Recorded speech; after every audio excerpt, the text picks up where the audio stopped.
Why did I go from tropical astrology to sidereal astrology, and what the heck is that? And why do you need to know this if you're going to have a reading with me? My name is Holly from askhollyhall.com.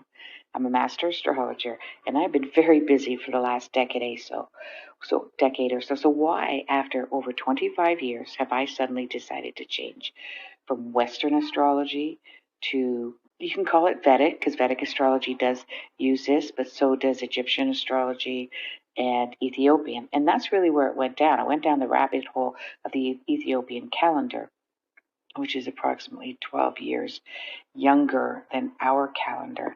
And then I started looking at sidereal. Now, I've asked, this is how we manifest, I asked for my gifts to be elevated, to be much more precise. And even though I'm very precise and I've got clients coming back on a regular basis, I'm busy, I'm very busy, but I'm a perfectionist. So I want more. I want more and more and more. I'm always trying to learn and up the game. And therefore, one gift did come, which was a gift for me to be able to talk to people that have passed on. Now, please don't come and have a reading with me just to talk to people that are passed on. I have a really complex download around what that means. People passed on, and I'll do another podcast on that.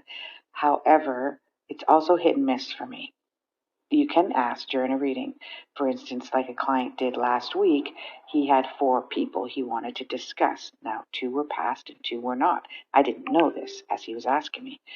And every time somebody passes on, I get this, not passed on, but every time somebody asks me, I always get this seeing like a young man fishing on a boat. Very, very old fashioned. And it was starting to tick me off because I was like, guys, you can't keep showing me this. Not every single person passed on liked to fish. And sometimes I would see a chain with usually a ring on it or some sort of trinket. But I discovered during this that the fishing rod meant that I was connecting. Because when he told me the names of the people that were alive, I wouldn't see the fishing rod. And then that's when it clued into me. I went, is that person alive? And they're like, yeah. And is that person dead? Yeah.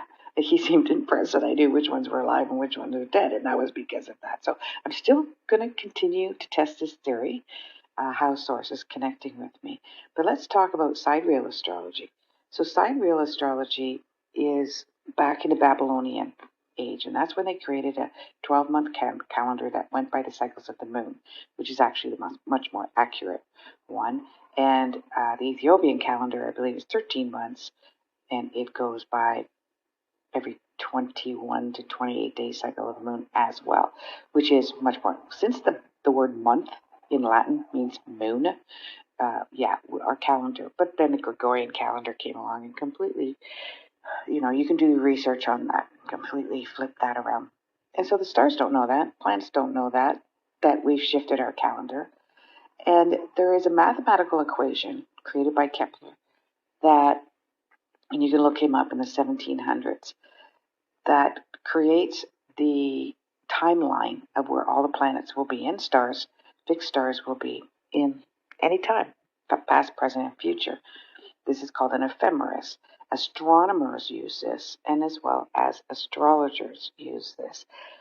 All the sun and all the planets will be behind a constellation. There's 12 constellations, and those 12 constellations are the zodiac signs. Each so everything has stayed in place, but what's the issue is planet Earth is not. It's on an axis, and so our distance and our angle to our viewpoint to the sky from the place that you were born, which is what astrologers look at, has shifted about 24 degrees. 24 degrees behind. So if you're at the beginning of the 24 degrees of your sign, so for instance, Virgo starts around the 22nd of August. I am the 2nd of September, and so I am at 9 degrees. Could be the 24th, but I am at 9, 10 degrees, my sun sign. minus 24 degrees, if I'm using sidereal, now puts me as a Leo.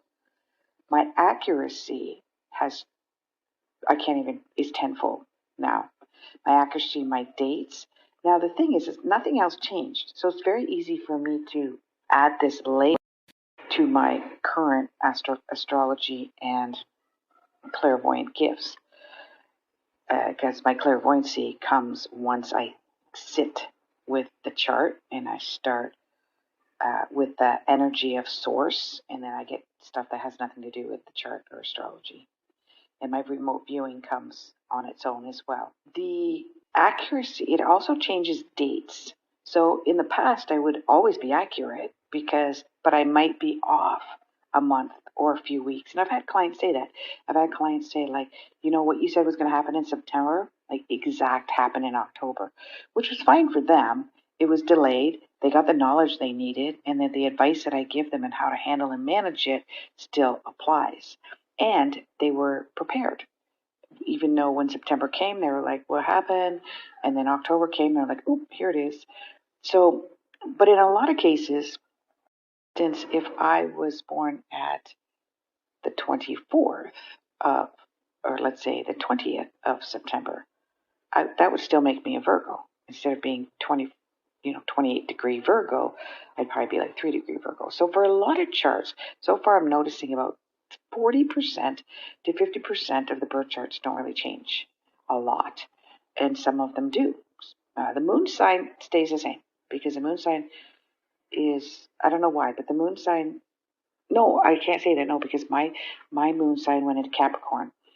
So the moon sign does shift, but most of the time it stays the same. And my moon sign is pretty late in the degree normally of Aquarius. However, I always had a Capricornian overlay on it, even when it was an Aquarius, because my moon is up against Saturn, and Saturn is Capricorn, very strong Capricorn.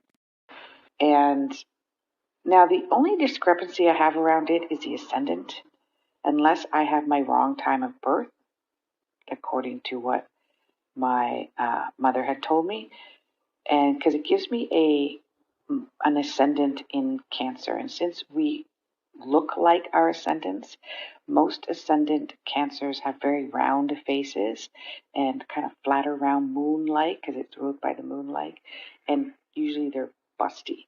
And with weight gain and age, I got a little busty, a little bit of weight gain, but no, most of my life I'm not, and I don't have the moon sign shaped face. So I'm probably going to do a new de-alignment and a divination with, to find out, to see if my it shifted at all. In fact, I do have my long form. I'm going to look that up too.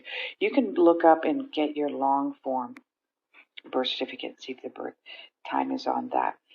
Now, but interesting enough, this is why I shifted, and my accuracy is spot on. I love it.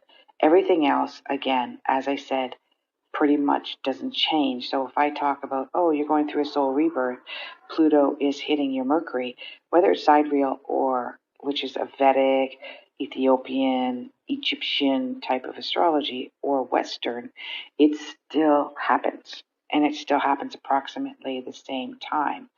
It's just that it's in different signs, which puts a little different flavor on it, on what elements that you're working on within yourself. Okay, but I'll talk about the aspects in another one. So there you go. This is a much more precision, and in sidereal does employ the correct system of equations to a more exact determination of the current position of each zodiac sign.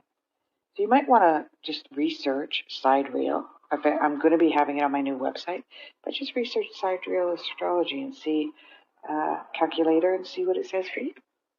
Namaste. askhollyhall.com.